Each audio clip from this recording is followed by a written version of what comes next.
નમસ્કાર મિત્રો, આજે હું તમને એક એવી વાર્તા કહું છું જે માત્ર વાર્તા નથી પણ જીવન બદલી નાખે એવું એક સત્ય છે.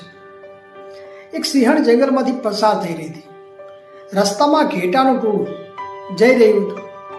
સિંહણે રસ્તો પાર કરવા છલાંગ લગાવી, પણ અચાનક તેનું બચ્ચું જન્મી ગયું અને સિંહણ સામે પાર પડીને મરી ગઈ. નાનું સિંહનું બચ્ચું ઘેટાના ટોળામાં રહી ગયું. સમય પસાર થયો, તે ઘાસ ખાવા લાગ્યો, બે કરવા લાગ્યો. તેને લાગતું હતું હું ઘેટું છું. મિત્રો, જન્મથી સિંહ પણ ઓળખ ઘેટાની.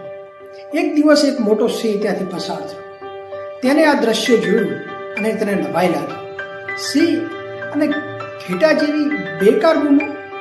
તે નજીક ગયો અને પૂછ્યું, તું સિંહ છે છતાં ઘેટાની જેમ કેમ બે કરે છે? નાનકડા સિંહે કહ્યું, હું ઘેટું છું, સિંહ નથી. મોટા સિંહે ઘણું સમજાવ્યું પણ તે માન્યો નહીં. અંતે તે તેને તળાવ પાસે લઈ ગયો. પાણીમાં પોતાનો ચહેરો જોયો.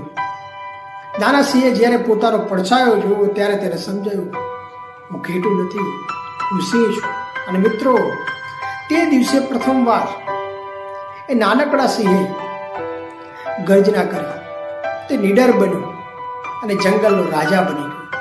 આ માત્ર જંગલની વાર્તા નથી, આ આપણી વાર્તા છે.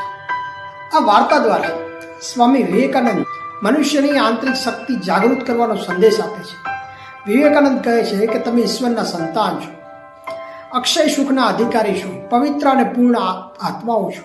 મિત્રો, સમાજ, પરિસ્થિતિ, નિષ્ફળતા આ બધું તમને કહે છે કે તું નબળો છે, તું કંઈ કરી શકતો નથી, તું સામાન્ય છે. પણ વિવેકાનંદની ગર્જના કહે છે કે અરે ઓ સિંહો, ઊભા થાઓ, અમે ઘેટા છીએ. એ ભ્રમને ખંખેરી નાખો. મિત્રો, નિર્બળતા, હતાશા, નિરાશા, ચિંતા આ બધું જ ઘેટાનો સ્વભાવ છે. પણ તમે કોણ છો? તમે અમર આત્મા છો, મુક્ત છો, નિત્ય છો. શરીર તમારા દાસ છે, તમે શરીરના દાસ નથી. જ્યારે આપણે પોતાની અંદર રહેલી શક્તિને ઓળખતા નથી ત્યારે આપણે પરિસ્થિતિના ગુલામ બનીએ છીએ. એક પરીક્ષામાં નિષ્ફળ ગયા અને આપણે માનીએ છીએ કે હું નિષ્ફળ છું. એક વ્યવસાયમાં નુકસાન થયું અને આપણે માનીએ છીએ કે હું અયોગ્ય છું. એક વ્યક્તિએ અપમાન કર્યું અને આપણે માનીએ છીએ કે હું નબળો છું. અને મિત્રો, આ બધું મિથ્યા ભ્રમ છે. વિવેકાનંદ કહે છે, કોઈ પણ જીવન કદી નિષ્ફળ હોઈ શકે નહીં. સંસારમાં નિષ્ફળતા જેવી કોઈ જ વસ્તુ નથી. હા, સેકન્ડો વાર તમે ઠોકર ખાશો, હજારો વાર પડશો, પણ અંતે તમને અનુભૂતિ થશે કે હું સ્વયં ઈશ્વર રૂપ છું. જ્યારે આત્મશક્તિ જાગે છે ત્યારે હતાશાના ઘનઘોર વાદળો છટકી જાય છે. મનુષ્ય ચિર શાંતિ તરફ આગળ વધે છે. મિત્રો, તમારા જીવનમાં કદાચ અંધારું હશે, કદાચ લોકો તમને ઓછું વાંકે છે, કદાચ તમે પોતાનું ઓછું સમજો છો, પણ હંમેશા યાદ રાખો મારા વાલા, સિંહ ક્યારેય ઘેટાની સંખ્યા જોઈને ડરે નહીં, કારણ કે તેને પોતાની ઓળખ છે. પ્રશ્ન એ નથી કે દુનિયા તમને શું કહે છે, પ્રશ્ન એ છે કે તમે પોતાને શું માનો છો.